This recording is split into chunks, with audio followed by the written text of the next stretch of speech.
السلام عليكم ورحمة الله وبركاته.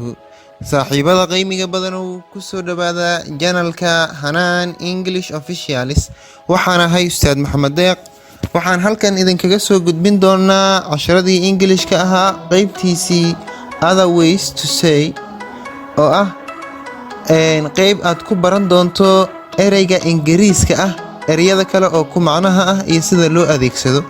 maanta waxaan ku bilaabaynaa cashirkii qaybtiisii koowaad ereyga friend oo macna ahaan u taagan saaxiib.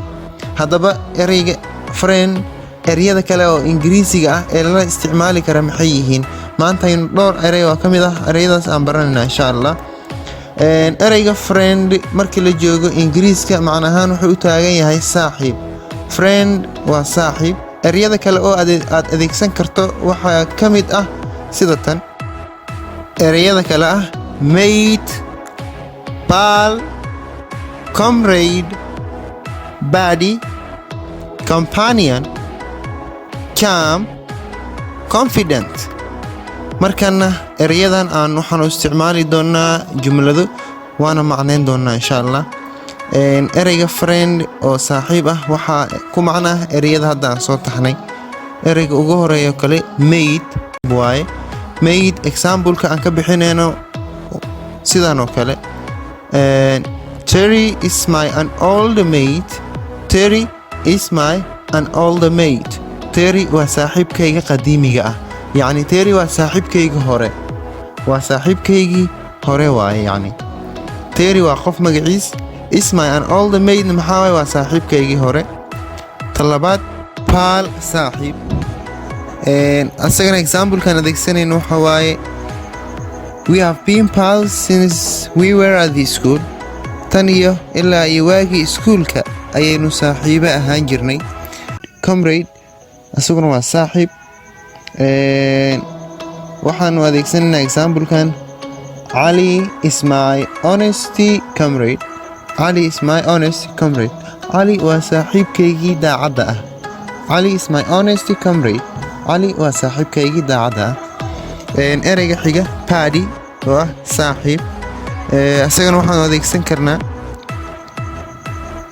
he is playing football with some of his high school buddies. He is playing football.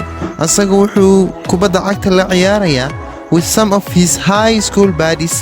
qaar ka mid ah saaxiibadiisii dugsiga sare isla dhigtaan macna. He is playing football. wuxuu kubadda cagta la ciyaarayaa with some of his high school buddies. qaar ka mid ah saaxiibadiisii iskuulka dugsiga sare. ereyga kale oo aan adeegsan karno companion saaxiib. asagana waxaan dhihi karnaa ama example-kan isticmaali karnaa waxaa waaye Asha and Muna are companions. Asha iyo Muna waa dad asxaab ah, saaxiibo ah yacni. Asha and Muna are companions. Asha iyo Muna waa dad saaxiibo ah. ereyga kale oo ku xiga waa ereyga chum saaxiib. chum saaxiib. waxaan asagana u adeegsan karnaa Hussein is my new chum. Hussein is my new chum. Hussein waa saaxiibkayga cusub. Hussein is my new chum. Hussein waa saaxiibkaygii cusub. ereyga kale oo aan isla saaxiib u adeegsan karno waxaa ka mid ah ereyga confident oo ah saaxiib. confident saaxiib waaye. isna waxaan dhihi karnaa Abdallah is my closest confident. Abdallah waa saaxiibkayga iigu dhow macna. Abdallah waa saaxiibkayga iigu dhow. Okay, end of part 1. intaasan ku akeenina insha Allah. kulanti dambe xiiso leh. Assalaamu calaykum waraxmatullahi wabarakaatuh.